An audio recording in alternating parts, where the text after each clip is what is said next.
Teketeke Nation Live brings to you Inawezekana. Inawezekana. Hello guys, this is Teketeke Nation Live. It's been a long period of time we've been on a break, not because we wanted to, but circumstances didn't allow us to proceed with the recordings. But today I am happy, so excited that we have resumed. And on this weekly program, we do it on every Sunday. It's Inawezekana. We talk about different ideas, different practical ways in how our young people can get into business ventures ili pia waweze kupata kitu and sustain their lives. And today I'm super excited because you're talking about how to adapt to the business environment, which is extremely disrupted. At the moment, COVID-19 has come and it has been a game changer. If you realize a good number of business people have been wiped out of the businesses. There are many guys I know who have been running different ventures na hawafanyi hizo biashara zimetoka. And also different other factors that have really been changing the business environment in our country. So I am today hosting my brother and my friend who understands some of these things, and he'll be sharing with us some practical tips on how still, despite the challenges that we have, we can still manage. And karibu sana my bro, how are you? Fine, thank you. Ambia Wakenya kama unaitwa nani, umetoka wapi? Yeah, okay, thank you so much, my brother. Yeah. Hudson Were, and niko tu hapa mtaani. Naishi hapa Nairobi, but for those who would like to know where I come from, I'm from western side of this country. Okay. Yeah. So you of course you've seen how COVID has been very unfair. How has it been to you? Actually, I wouldn't put it that way because especially now that we're talking about entrepreneurs, you see, for those who are in business and were wiped out by the pandemic, I would say they were not entrepreneurs in the first place. They were just trying, and then the unfortunate event happened and they were wiped out. But because you see, looking at entrepreneurs by their very nature, they're supposed to be people who are agile, very flexible and can adapt to any situation. And so for those who are in business and they were truly entrepreneurs, they need to have adapted and found ways of navigating this pandemic. And so those who are wiped, I would say they were just, they were traveling. Yeah, walikuwa safarini na Safari ikafika mwisho mahali ilifikia. Yeah, because for those of us who did business studies, tuanzie pale chini. There are qualities that you are taught in school, things that entrepreneurs need to have at their tips, Once in the business, you're not supposed to relax because anything can happen anytime. In business, you are always fighting or competing against each other. Sure. And this is something that keeps you on your toes. And so you need to be always finding ways to beat your competitors. There are things that happen. Besides just this pandemic, there are things that, the pandemic was health related, right? There are other calamities, there are accidents, there are policies that government comes up with which affect our business. And so those are things that we are always struggling to navigate. And so the business environment, it's by... What can we do for us who are still surviving? And like our guest still says that at some point tulisoma business studies, those of us who are lucky kusoma kufanya subject, there are few things we were taught on how we really need to manage mambo ya biashara hapa na pale, especially when the business environment is extremely volatile and unpredictable. Before we proceed, we are on YouTube, it's Teketeke Nation Live. On Facebook, this is Teketeke Nation Live. Instagram, it is Musa Watabu. Fika pale, follow, subscribe, fanya makeke na kitu. And also, this program is being supported and funded by Teketeke Solutions. Wanapiga kazi ya courier pale town, Nairobi, going to all Nairobi, Thika Road, Wayaki, Mombasa Road, ingia Juja Road, ingia Jogo Road, kote kote wanapita all estates. If you have a delivery you want to deliver, call. Namba ya simu inakimbia pale chini, ukiwapigia simu they'll offer you great courier services ambazo zitakusort sana. Now you Yes. there are a couple of other things that affect business. We can start I know we can't finish all of Doing their stuff there, because you know, in business there are a lot of stuff that depends on technology. Let's talk of communication, let's talk of traveling, let's talk of even there are some businesses which are based on technology itself, you know, offering support services to the technology industry, and some adopting or learning about this new technologies. It's very vital in the enabling of the business industry, or those who are doing selling stuff or buying stuff, you know.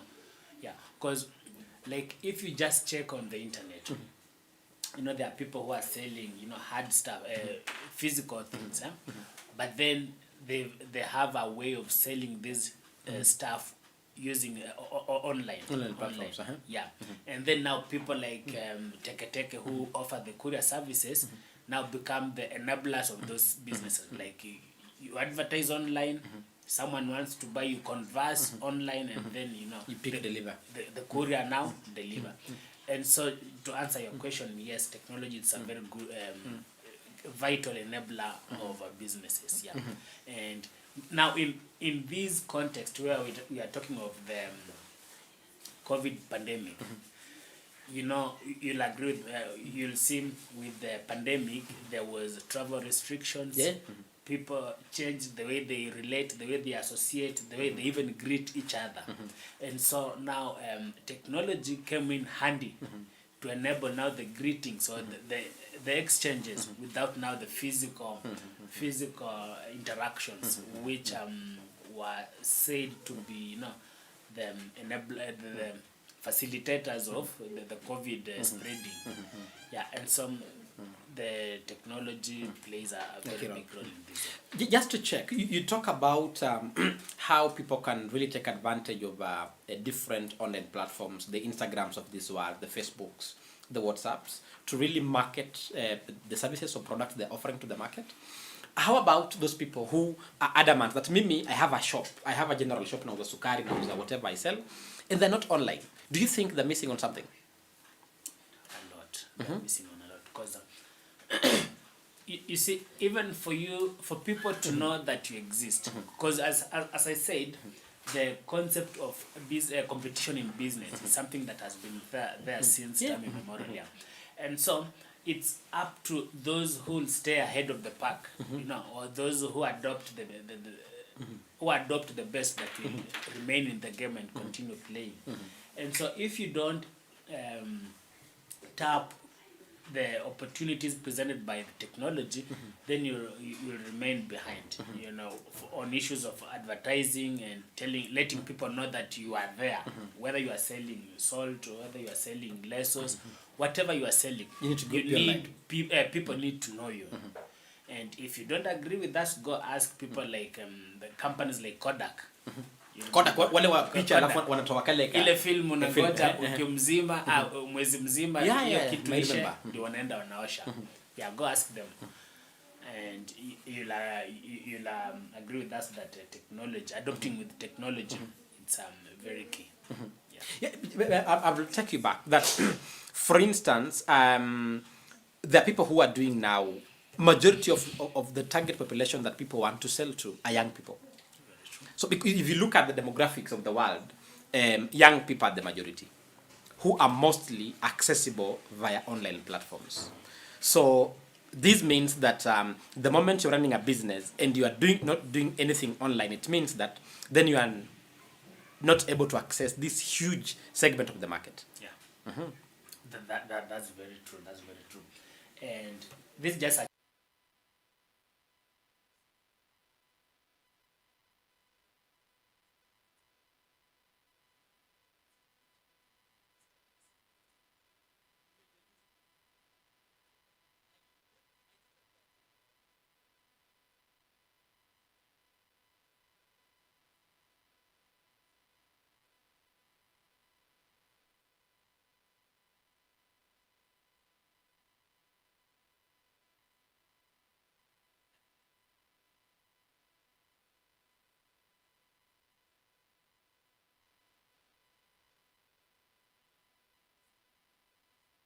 mtu anauza camera Services zake, make services, yeah.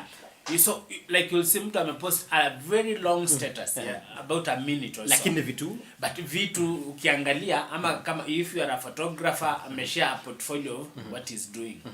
Yeah, now that's something that may not look very serious, but people are tapping into it and letting others know that they are into stuff business. Yeah, because even on WhatsApp we have WhatsApp for business. Yeah, so you register your business or you put it on there, and if people send you a message on WhatsApp, they get an auto reply. About the business. An auto reply, thank you for your interest in your business. We'll get back to you in not long, and stuff like that. So people taking opportunity of tapping these opportunities and taking their business to the next level. Yeah, so guys, what we are saying is that you might be rigid. You might be in what online is a business disruptor. Internet is a big thing that you cannot ignore, and the faster you learn how to use Instagram, how to use Facebook, how to use WhatsApp, the different ways, because the target population ambao unataka hapa nje kuuzia stuff zako, guys, you want to waone the services you are offering, majority of them are young people. These young people, I would assure you for free that ni wase wenye most of the time wana engage online. So you need to take your business online. I'm not saying in any way that ufunge supermarket, ufunge shop ambayo uko nayo, but in addition to what you are doing physically, also go online. Why? There is a huge market online ambayo you will keep engaging, and then now you find a way of delivering whatever you have to your customer. So from what my brother is sharing is, do not ignore online services, because if you do, they will push you out of business. You will realize that people want to order things at the comfort of their living rooms. People want to be in their bedrooms and they order shoes or a jacket or something. Now, you've opened a shop and you want people to walk in. So people are not traveling anymore. Somebody's in Kisumu, they want to order for a pair of shoes in Malindi without going there. They will order via Instagram, make payment, it will be shipped to whichever destination. So trend online, because if we don't, then our businesses would be disrupted. There is a bit. Just yes. The same. Just to show you the weight of the matter, the big supermarkets in town. These are French owned supermarket. They have physical shops, but then they also have an online part of it. Like you can access online. Yes, you can access the entire supermarket online from your phone. Yeah. Then they post their, if they are... These guys are changing lives, my friend. Yeah. You see, we used to go for window shopping, you just admire stuff in supermarkets. Sasa online bwana. Unajua kiatu naangalia red, blue, black.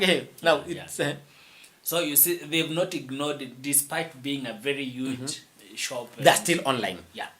So if at all this big supermarket is online, na wewe ni samaki mdogo kwa omena fulani, and you refuse that, mimi, you either come here or come here, out of business. There is an aspect. Yeah. Entrepreneurs need to keep on learning. Very true. But going to school is also very expensive. Can they build their skills online without really? Because understanding this industry is complicated. You see, life is just a learning process, and you choose which path to follow in your learning. Because if you go online, there is a lot of free material that you can access there. And it's just about your interest. Like if you're an entrepreneur, we have lots of people who talk about entrepreneurship and give tips and stuff like that. You can watch YouTube or articles that are, you can read online and stuff. And so in as much as learning it's expensive, we have, technology has provided this, information, all of it free of charge online. The only thing you need is your internet and stuff, But all the information is accessible online. So in a nutshell is that as an entrepreneur, you need to keep on learning. Because if you stop learning, then you are not living anymore. Very true. And the moment you stop learning, then business would whip you out of the market. You will not exist, because you need to keep on learning new tactics, because everything is changing every day. So if you don't learn, then it becomes a big problem for you to really adapt. There is something in it's you remember this acronym PESTEL, you remember? Yeah. Yeah, and maybe just if you, in summary, just breaking it down, that a couple of things which can really disrupt the business environment. And many people are now looking at COVID-19 as the biggest thing that has ever happened to the business environment and disrupted it. But maybe just for us to paint a clear picture that there are several other factors which can also come into play and we are knocked out of existence. Yeah, that's why I said from the beginning that let's people who are focusing on the COVID pandemic and terming it as the biggest disruptor. I think they haven't seen it. Like there are lots of things that have happened and disrupted businesses. The only thing may be that maybe they did not affect you, but these things are always there. And going by what you've just said, Pestel, we have the political aspects. We are going to 2022. Yeah, and even we were there in 07. 07. Yeah, 07. For those people who are there and they were in business, the political environment was very charged and people fought and everything came to a standstill. There was no traveling, there was no business and stuff. Zingine zikachomwa tu. Yeah, vitu zilichomwa. Yeah, and so that was even worse than the pandemic. Yeah. Yeah, it just depends on where you are at the time. We have environmental related issues. Like the other day in Congo. Yeah. The volcano. Yeah, the volcano just erupted and people were buried and that was it. It's messy. Yeah. Now this pandemic can be classified. It can be also an environmental stuff, like the virus. It's also environmental or health related. We can put it wherever. But we have different, the issues that affect the environment can be classified in different ways. We have the legal aspects also, the legal aspects, the policies that we have in place. You remember the other day we were talking of people who need to engage in honey, the production of honey and selling of it. They need now to have a license and stuff. There was a time a policy was coming into being of regulating people how they make their manure and stuff. They change how the world works. They affect everything. And now, for those people who are in the farming industry, those people who produce food and sell, for you to sell your agricultural produce in Europe or any other country, there are a set of rules and regulations that you need to adhere to for you to qualify, to take your stuff there. So, what are the other issues? Pestel. You have the social aspects of it. The way people relate and stuff. By virtue of your social affiliation, the way you socialize, it also affects what you consume, what you buy and stuff like that, and your language and stuff. All these issues affect us because if you are a fish farmer, you know much too well where to sell your fish and not to sell to, because of your social. So social affects culture, brings together culture and stuff like that. And so there are so many factors that affect the way we do business or the way we socialize and do business. And so as an entrepreneur, you just need to stay alive to all these factors and be on top of your game. Yeah, that's what I can say. Yeah, so in a nutshell, to my fellow entrepreneurs out there, that disruptions in business have been happening ever since.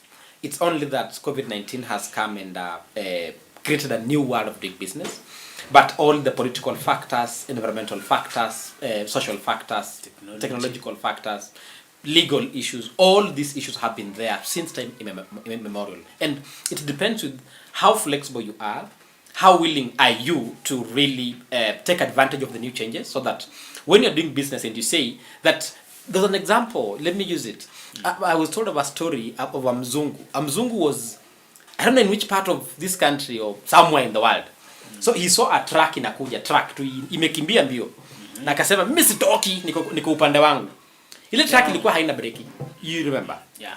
So we may want to stick to what we know, but what we know will not be right always. At times you might have gone to school, you might have invested in the technology you're using, you might have done a lot of research regarding the business idea that you have, but is it relevant to the current times? And how you're implementing it, you need to ensure that you are alive to all political issues, environmental, economic factors, social factors, technological, legal issues. And as I say this, you know, in the recent budget, there are a couple of new taxes that have been coming up. Yeah. And most of the people who are doing business, maybe some of them are not even aware. So how can people come and how can people learn and really be alive to the fact that there are new taxes that are coming up, different tax regimes, new approaches on how government wants now to really manage and engage with business people. And these taxes at times they affect business people and they push them out. When KRA knocks your door, unafunga biashara. So how can entrepreneurs ensure that wanajua the requirements za KRA wasijipate kwa shida? Yeah, you see, once you decide that you want to do business, then it becomes your responsibility to learn all the issues that affect business in the country, and you know, make sure that you are on top of your game. And so for KRA, I think they usually have seminars online seminars just to educate people on the different tax regimes and what they need to know about taxes. But still, you know, as I mentioned, online there is a lot of a lot of free information givers. You know, there are people who have YouTube channels and that's their business. So they create content and share with the public for views and, you know, monetization. And so there are very many speakers who talk about KRA, people who share with the public the different tax regimes and stuff. But the safest will be just to go on their online on their website, and all this information is there. Whenever there is a change in the tax regimes, they update on the website and you can read. Or sometimes they even send emails. If you have a PIN and you are registered, you know, as an entrepreneur, you know, they share this information via email. So it's just, you know, those people who doesn't know, maybe it's just the laziness of not wanting to read, but the information is out there. Yeah. So majama, as we are saying, biashara ni ngori na KRA ni mnyama mwingine mwenye akwange na sura poa, akiamua ameamua. And for you to operate safely in the business sector, you need to understand, for example, easy issues are tax zikoaje. So biashara yako ambayo unafanya, maybe things have changed in the last 3 months. Haujui wewe uko tu unafungua shop, unauza vitu, haujui kwamba things are really changing. So what you need to do is, and one thing, even as you mentioned about competition, we'll talk about briefly, is when you are running a business and you have your competitors, it is important for you to also have a relationship with the competitors. You will not only compete to sell, but you will also share knowledge on what is changing. Because, for example, Mimi, I'm running a general shop and I know person XYZ who's equally running a general shop. It is easier for me not just to look at him or her kama competitor wangu atanamchukia. Let us also share lessons and know, squeezy tax iko namna gani, so that sometimes because umechelewa kusoma, that person maybe ameshasoma amejua. So that you share knowledge, una keep on kuwa updated ukirani biashara yako. I had mentioned earlier that this show is being brought to you under Teketeke Nation Live. Tuna ita Inawezekana. Why do we call it Inawezekana? Because we share practical tips on how to make your dreams come true. And we do this because we want all of us to be economically empowered. We don't have the money to give you, but we have ideas to share so that all of us can grow. And the business world is extremely challenging. It is wide. Huwezi jua peke yako. But the different guests who come and sit on this show would share some practical tips on what you need to do in business XYZ. Ujue how to manage your issues with KRA because it's a beast. How to be adaptive in the already disrupted business environment so that you and I can remain afloat as we run our businesses. Tuko pale YouTube Teketeke Nation Live, tafadhali subscribe, fanya makeke, leave a comment. Tuko pale pia Facebook Teketeke Nation Live, shuka comment mambo pale, wacha ka comment pia. Na pia Instagram ni Musa Watabu, cheza kama wewe. Nimekwambia kwamba we are being sponsored by Teketeke Solutions. It's a courier company in Nairobi. Wanabeba mizigo, wana deliver from point A to point Z. Wanafikisha mzigo safely, wanahakisha kwamba unapata value for money. Who doesn't like value for money? Lazima tuhakisha kwamba ukipatia mzigo ifike safely, ifike on time, na pia bei iko fiti. Namba inakimbia pale chini ya screen. Call them for any delivery you have and you want to do within Nairobi. Watakusort ili wewe uweze kufocus on your core business. Competition. Yes. Now you're an entrepreneur. Compare imekuwa thick. Wewe uko tu hapo umeng'ebia. What can entrepreneurs do to ensure kwamba they have competitive advantage over their competitors? Ama ndo one mganga. First of all, you've mentioned something very important that you need not to be your competitor's enemy. And that's one thing that some people do, and then they it takes over. They stop thinking, and now it's like it's like war. Like emotional. Yeah, yeah. Too emotional na kushinda kufikiria, and it shouldn't be that way. They usually say the best way to beat your enemy is you need to bring them closer and understand them. 48 laws of power. It Yeah. should be somewhere. Yeah, so that when you want to engage, you know what you are dealing with. But if you are enemies and you keep your distance, then you won't understand them, and so it will be very hard to even come up with a strategy to beat them. And so rule number one, you need to understand your enemies. Yeah, once you understand them, then you know why are they beating you. What is it that they are doing better than you? Yeah, but besides just staying there and learning from them, also you need to understand the environment, because those who learn the environment faster, then they'll also be closest to their clients than those who are not learning the environment. Because if you wait to learn from your competitor, atakuwa tu mbele unamfuata tu. But then if you learn from the environment, learn from your clients, then you'll be closer to them, you'll always have them, you'll give them what they need, and your business will stay afloat. Yeah, so I don't know whether you have answered your question. You have. Yes. I'm really looking at what COVID has done, and now we are going towards 2022. It's an electioneering period.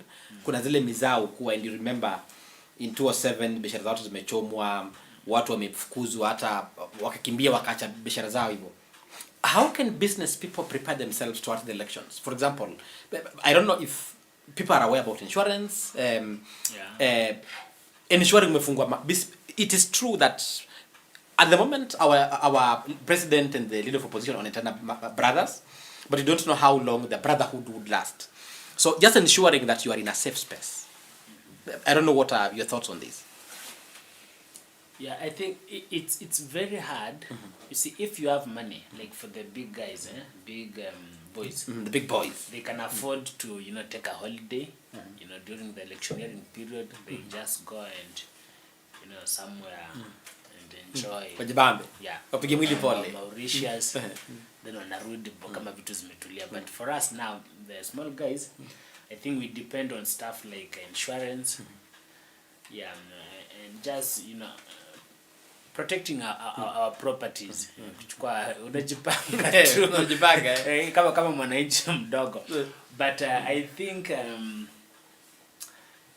as we near the electioneering period, I think sometimes it's just common sense too.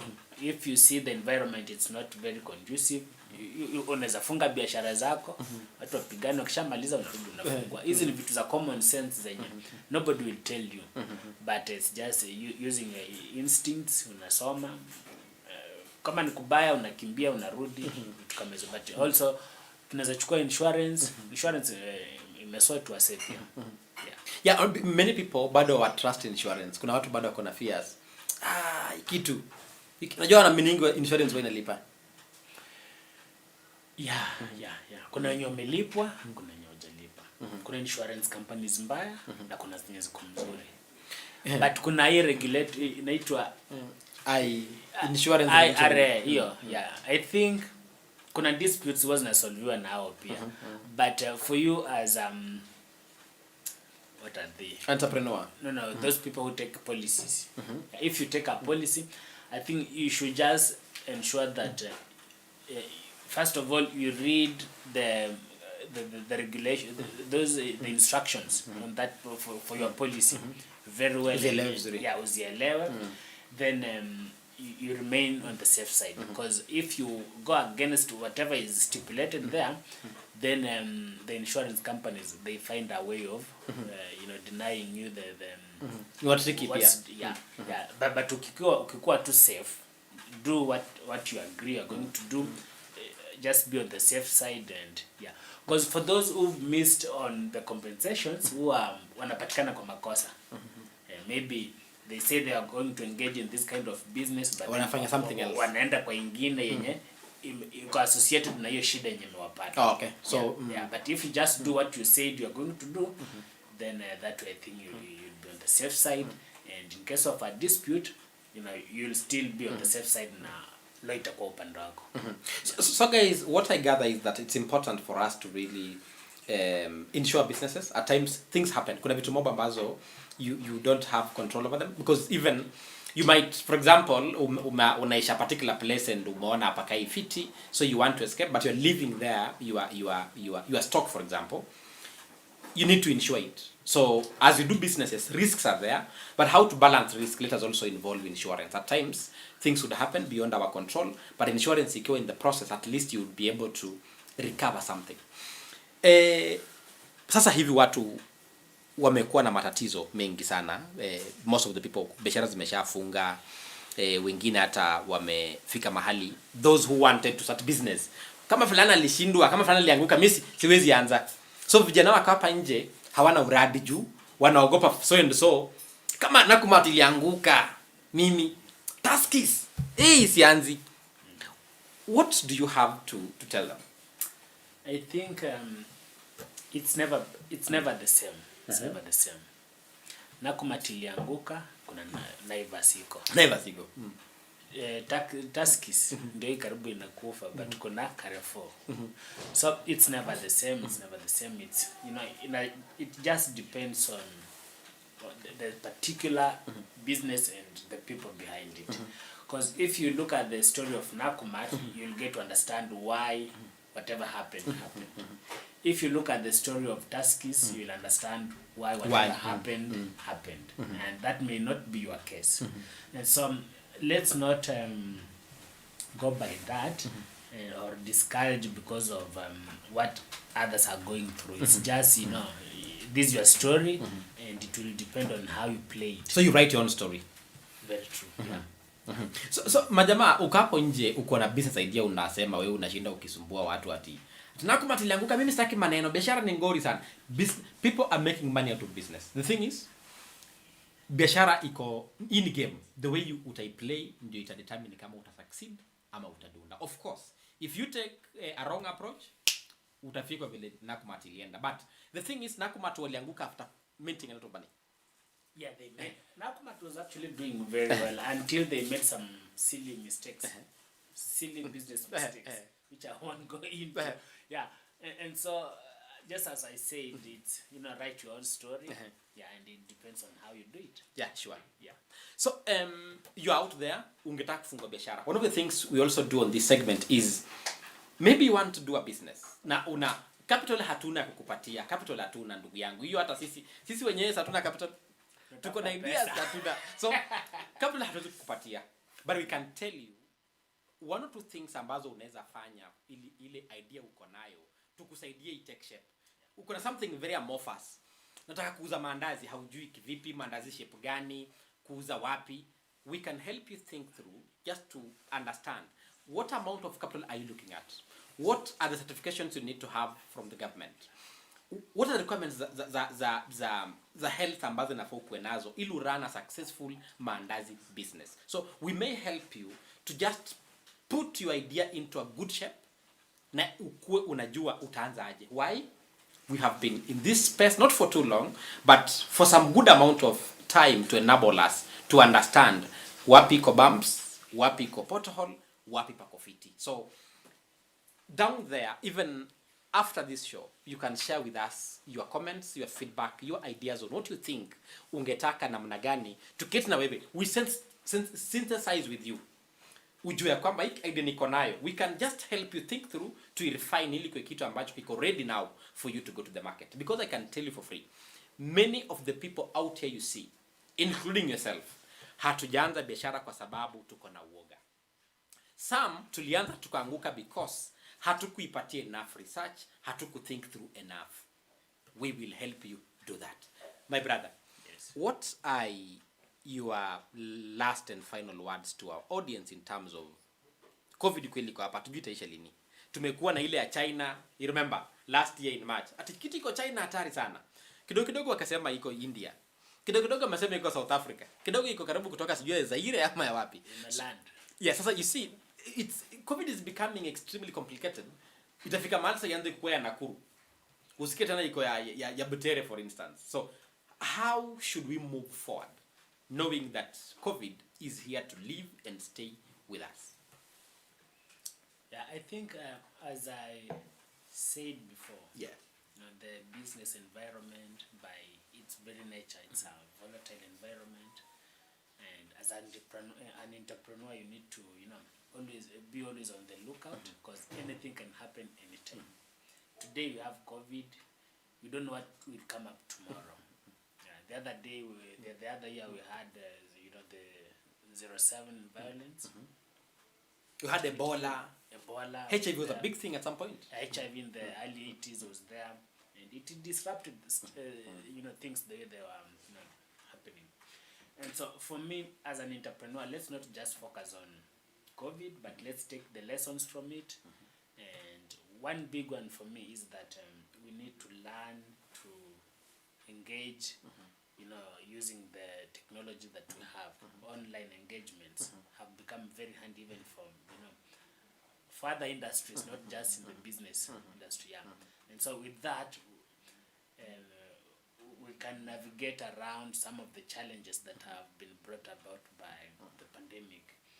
But let's continue learning, let's continue adapting to the changes, because we don't know what will come up tomorrow and affect our businesses. And so let's just be agile. Yeah, I think that's it for me. Agility will help us navigate the business industry and learning and adopting. Thank you, bro. Yeah. So I don't know if you have any comments, maybe you could read some, but as we check if we have any, this is the thing. Biashara ni ngumu na allow me borrow Duale's words ya kwamba biashara si mama ya mtu. If you get into the business world and you start joking, utatupwa nje. I can assure you that for free. So the business environment is extremely volatile, very disruptive, and various factors disrupt the business environment.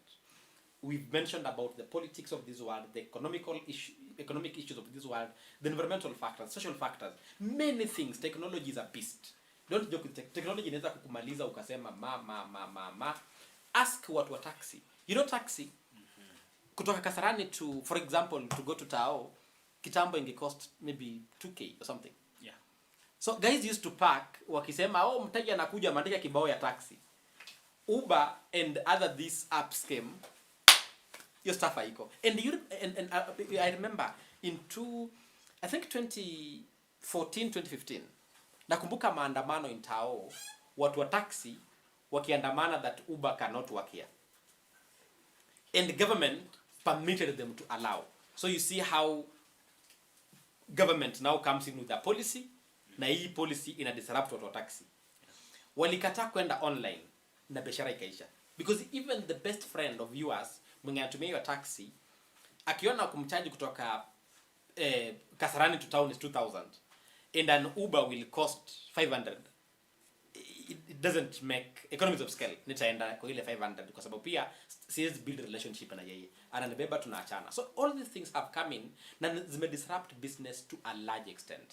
So what we are saying is in whatever industry you are in, food industry, clothes industry, anything you are doing, ensure ya kwamba umejipanga. One, to be flexible enough, and also as you adapt to what is happening, listen. Always listen. Observe what is happening. Listen to the environment. Listen to your competitors. Understand what your clients want. Understand what your suppliers want. Understand everything. Understand what government is saying. Understand what the politics of the country are saying. Kuna sema usemaga, mimi siasa siko ndani. Usifikwe kwa siasa, but remember, politics will change how business happens. Upendi technology iko mbaya, inaharibu watoto wadogo wanajifundisha vitu mbaya. But if usipoielewa, it will also push you out of business. So, as we finish today's program, be adaptive enough. Listen, listen, listen, and listen. Thank you so much for your time listening to us. We've said things here and there.